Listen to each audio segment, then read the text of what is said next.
Salut à tous, donc moi c'est Top Pirate, je voulais vous faire une vidéo pour les sockets. Avec l'arrivée de la 4.0 dans le 2 février, je voulais faire une petite mise au point parce que tout le monde se demande à quoi servent les sockets. Alors je remets un petit peu de musique.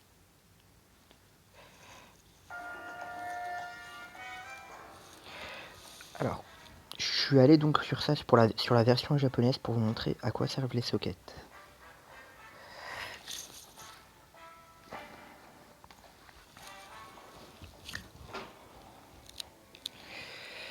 Alors alors, pour avoir un socket, il faut soit absorber le même personnage, soit utiliser ces livres dorés, rouges et dorés que vous voyez en haut, les 9 livres que j'ai en haut dans mes effectifs. Donc je vais vous montrer.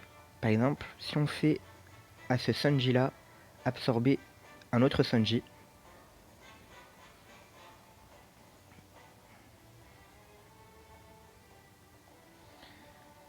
donc voilà, comme d'habitude, il augmente et en plus voilà, il y a un nouveau il y a un nouveau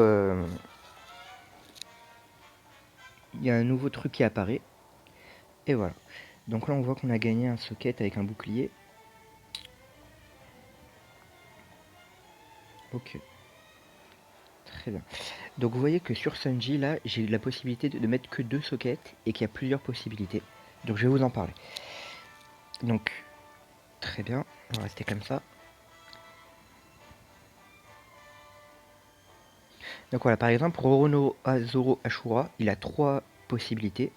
Avec un livre, je vais lui faire gagner la 3e possibilité.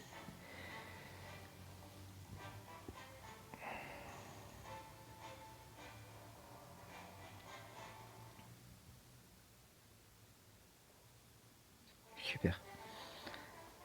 Voilà. Donc parlons un petit peu de ces sockets.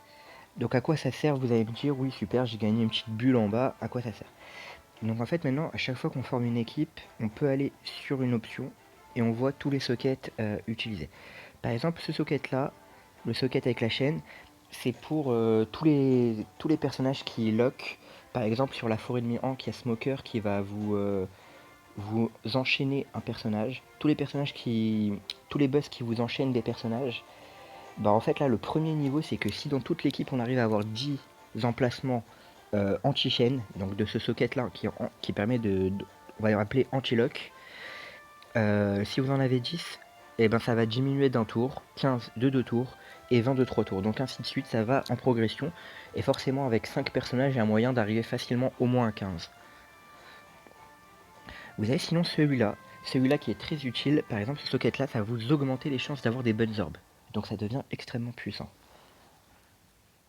Voilà, il y a plein de sockets. Donc en fait, ça va être des petits bonus qui vont être extrêmement utiles.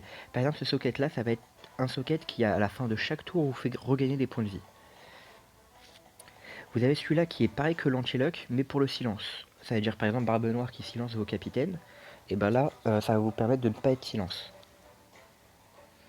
Vous avez également ce socket-là qui réduit vos spéciales. Ça veut dire que votre spécial par exemple, doit être disponible en 10 tours. Et ben là, il va être disponible en 9 ou 8 tours, si vous l'avez maxé.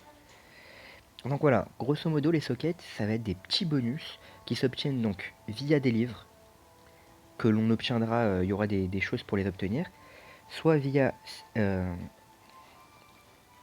soit via des livres, soit en faisant absorber les mêmes personnages. Donc, pour l'utilisation des livres, je vous recommande de les utiliser pour ceux où il n'y a pas de personnage farmable. Par exemple, vous n'allez pas utiliser des livres sur Zoro comme moi je l'ai fait, parce que Zoro, on peut l'avoir, par exemple, l'event kimono, il y a des Zoro qui tombent, et on peut avoir des sockets sur lui assez facilement. Par exemple, si vous avez un personnage Sugo, il n'y a aucun moyen d'absorber un autre personnage Sugo à moins d'avoir énormément de chance. Donc là, il faudra utiliser les personnages dessus, les livres dessus. En fait, les livres, il faut les garder sur tout ce qui n'est pas farmable, concrètement. Voilà. Les raid boss, on peut les faire des centaines de fois.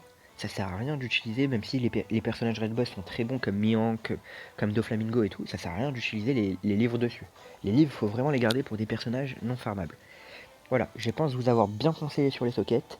Si vous avez d'autres questions, n'hésitez pas, de toute manière dans 5 jours ça va être un peu plus clair avec toutes les traductions.